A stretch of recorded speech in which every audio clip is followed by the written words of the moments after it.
what's up everybody? I wanted to make a video talking about a new costume I'm working on, and this is Babyface from The Hills Run Red. Hey everybody, I had to reshoot some stuff for this, and I realized I completely forgot to mention early on in the video that my first go with this costume is going to be at MegaCon Orlando, which I'm going to be there on August the 13th. I do mention I'm going to MegaCon later on, but I realize I completely forgot to mention that up front in the video, and it may make things make a little more sense if I say something like that. Hills Run Red, if you haven't seen it, is a slasher movie. Came out, I think, in like the 2010s. The killer is this guy, Babyface. I'm trying to think what I could say about it that's not a spoiler for the movie, because there are some really kind of crazy things that happen in the story later on. But we'll just suffice to say, he's a killer. His face is all messed up. He wears a baby doll mask with a human jawbone over that scarred up face, and he proceeds to go and try to kill a bunch of people. This isn't the first time I've done this character as a cosplay.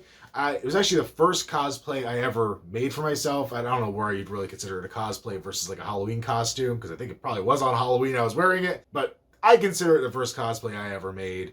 And that one was very different. I had the kind of doll mask was a fiberglass piece that I really don't think was meant to be worn. I think it was only meant as a display piece. It didn't really fit my head very well. I bought a Spirit Halloween latex mask that kind of looked like a scarred, deformed up head. I think it was really like a vampire. And I wore that and made kind of a pseudo hood out of it by cutting around the eyes to kind of like give this area more space. I think I might have glued and painted some hair to go on it. It was a mess. It was a piece of crap. There's a big tear up the back because I ripped it trying to put it on my head.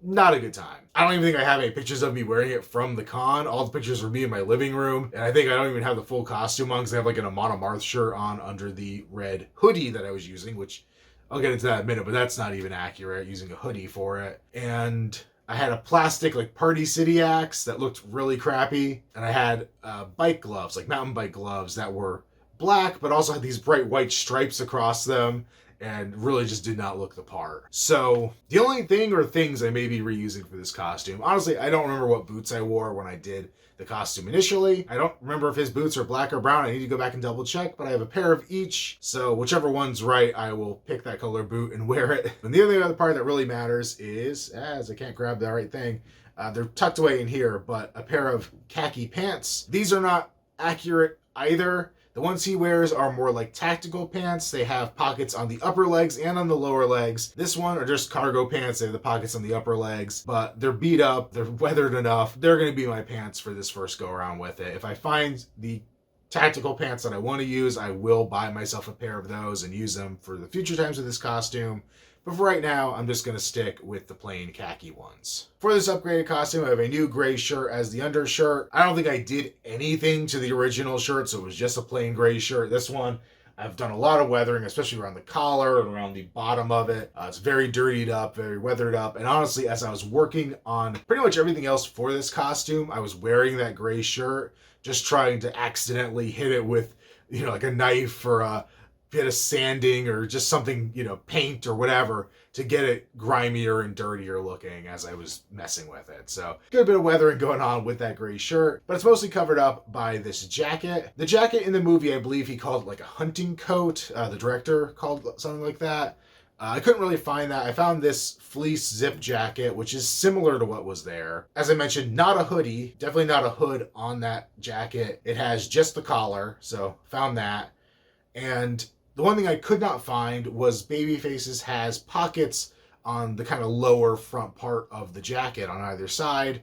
Could not find one that met all the other criteria and had those pockets. So I actually whipped out my terrible sewing skills and sewed a couple pockets. I bought a second jacket just for the fabric so it was matching, and sewed in some pockets of my own creation on here. They're crude looking, but it's a slasher character. I think it actually kind of helps with the look. So not disappointed about how that turned out. They are actually functional pockets.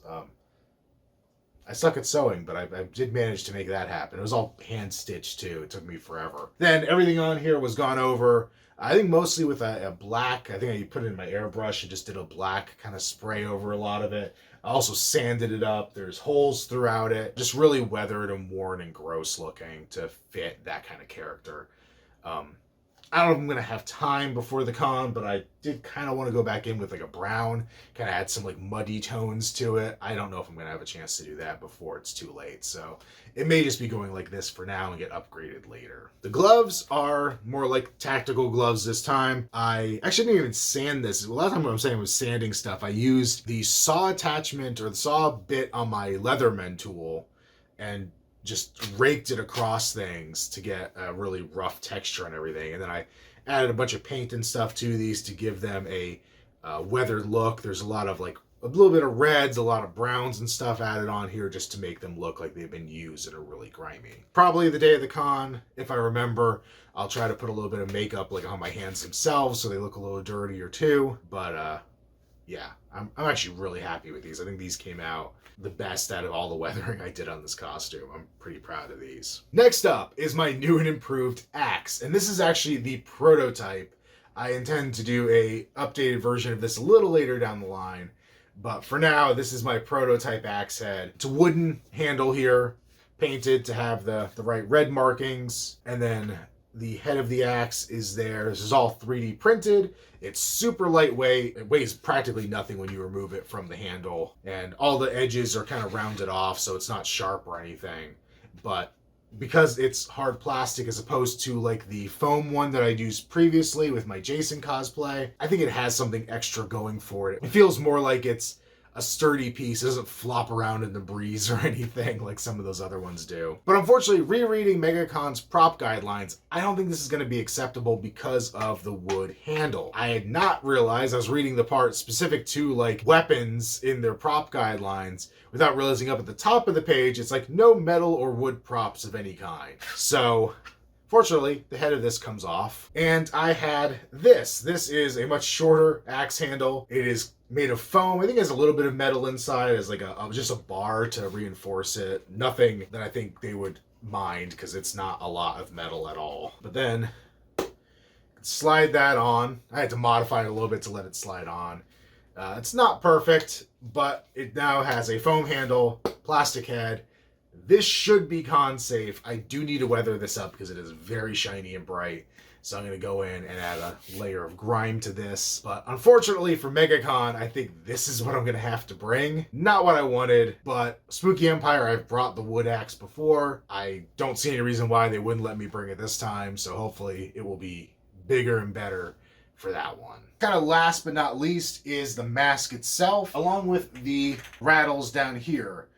So the rattles were all made by me, except for the center one down here. This I bought off Etsy, and I don't remember offhand who the seller was, unfortunately. But I bought the one off Etsy mostly just so that I could get a size idea for the rest of them, try to help me out. Then I designed the rest of the blocks and these two rattles on the edge in SolidWorks and 3D printed them. Then I painted and weathered them up so they're all nice and gross. They're on an elastic band that goes around the neck. This actually came out of the jacket, so I was just recycling parts that I had from the jacket. I don't know, I think these came out pretty well. I like the elastic because it will allow, like if it gets caught on something, it's not going to immediately start choking me or anything, or immediately break.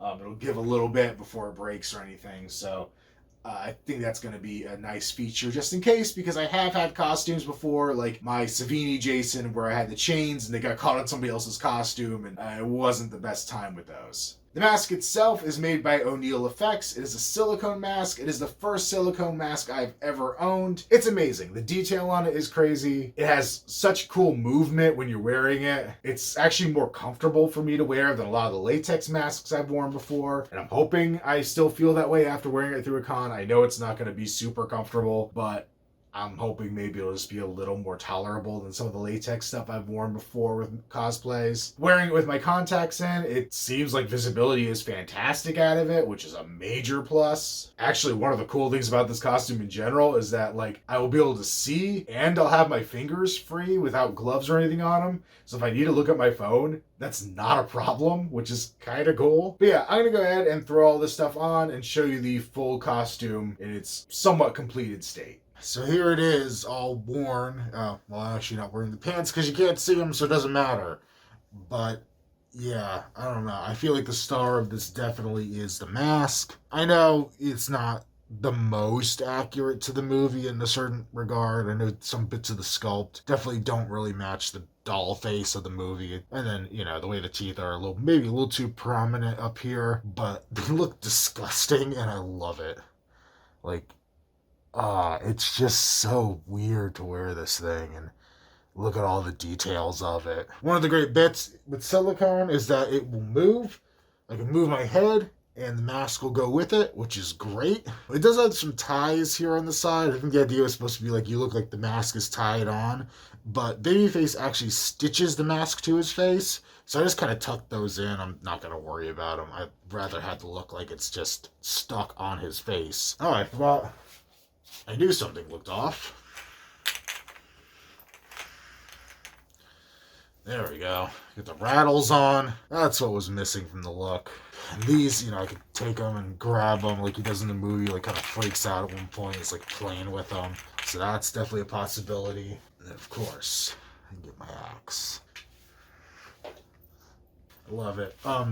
Some things with this, I should have also mentioned, I did not do the backpack or any of the other weapons. He only has the backpack during his kind of like first attack, and then later on in the movie he doesn't have it, so I just opted not to have it. I also kind of considered doing the barbed wire across the face, but I don't know, I just worry that it's going to pierce the silicone and mess things up, so even if it was plastic or whatever, I just didn't want to make that risk. But yeah, oh man, I'm so psyched about this. I don't want to drag this on any longer than it needs to be, but just know I'm really excited.